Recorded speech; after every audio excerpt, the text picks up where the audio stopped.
Living in the age of information has gifted us with access to a world of knowledge at our fingertips. However, is it possible to have too much of a good thing? A popular buzzword that has been used more and more frequently amidst today's heated political climate and the COVID-19 pandemic has been fake news, which is more formally known as misinformation. Misinformation, or incorrect or misleading information, is also defined as entirely fabricated and often partisan content presented as factual. Researchers have found that misinformation has not only become more frequent, especially during presidential election years, but has negatively influenced people's health behaviors during the pandemic, like adherence to mask-wearing protocol. Worst of all, misinformation has been found to spread faster than true information on social media.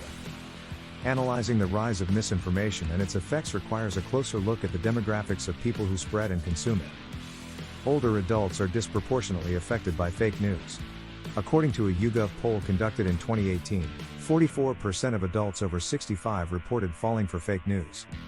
This issue extends further than mere belief, however, and older adults are also more prone to exacerbating the problem by sharing misinformation. One study found that even after controlling for political affiliation, social media users over age 65 shared almost 7 times as many fake news sources as 18 to 29-year-olds. What makes older adults more susceptible to misinformation? And how can understanding this psychology help us develop better ways to prevent the spread of and belief in misinformation? In a recent review paper, researchers proposed several ways that older adults' cognition differs from younger adults and how this can affect their perception and belief in fake news. One explanation is source memory deficits. Source memory is memory for the details about how, when, or where information was learned. When we see information online or in the news, it is always paired with a news source, name of someone who shared it, or other source information. However, when we forget that information, we may also be worse at deciding whether it is reliable. Additionally, people of all age groups perceive information as truer the more often they hear it, regardless of its actual validity. However, as age increases, source memory tends to get worse. Over time, older adults may remember the information, but forget whether it was true or false. This means that older adults are more likely to believe headlines and information they see often, even if it's in the context of failing a fact check or being disproved. This was corroborated in a study done by Skernick and colleagues, where younger adults and older adults were presented with information flagged as true or false either one time or multiple times. Younger adults' accuracy in identifying false information increased with repetition, but older adults experienced the opposite effect, where information flagged as false was more likely to be believed as true if it was repeated multiple times. However, older adults do have a cognitive advantage over younger adults. Another study found that the ability to accurately categorize headlines as real or fake without repetition increased with age, suggesting that older adults are able to reflect on their larger pool of knowledge and experience to judge the veracity of new information. Issues in judgment tend to arise when the details fade, and older adults begin to rely more on fluency, or how familiar something is, because their source memory is compromised. Stress that susceptibility to misinformation cannot only be attributed to cognitive deficits. Another reason that has been proposed to explain older adults' attitudes towards misinformation is the increase in interpersonal trust that comes with aging, even when the other person has lied in the past.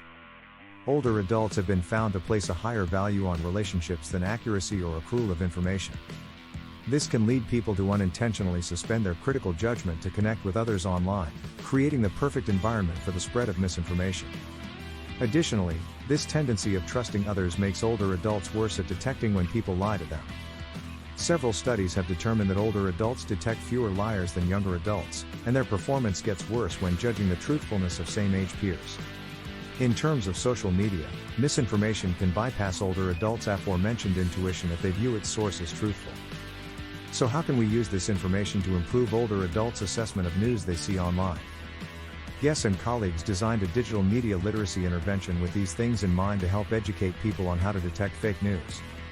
Researchers distributed a set of tips to a representative sample of U.S. citizens that ranged from approaching news with a skeptical mindset to taking the time to investigate the trustworthiness of the source.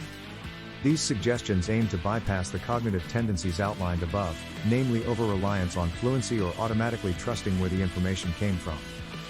The results of this campaign were impressive. Participants improved in determining fake from real news by 26.5% immediately after the intervention, and this effect persisted after a several-week delay. Although this study wasn't specifically targeted to improve discernment of misinformation in older adults, It shows that it is possible to develop an intervention that targets the heuristics that make fake news so prolific. Considering that older adults make up the highest portion of the U.S. voting electorate, 52% of registered voters are age 50 and older and are most at risk for contracting COVID-19, it is important to consider the role of news, and fake news, in influencing their behaviors. Furthermore, understanding the reasons as to why this population is so susceptible to misinformation is critical to developing effective solutions to this problem.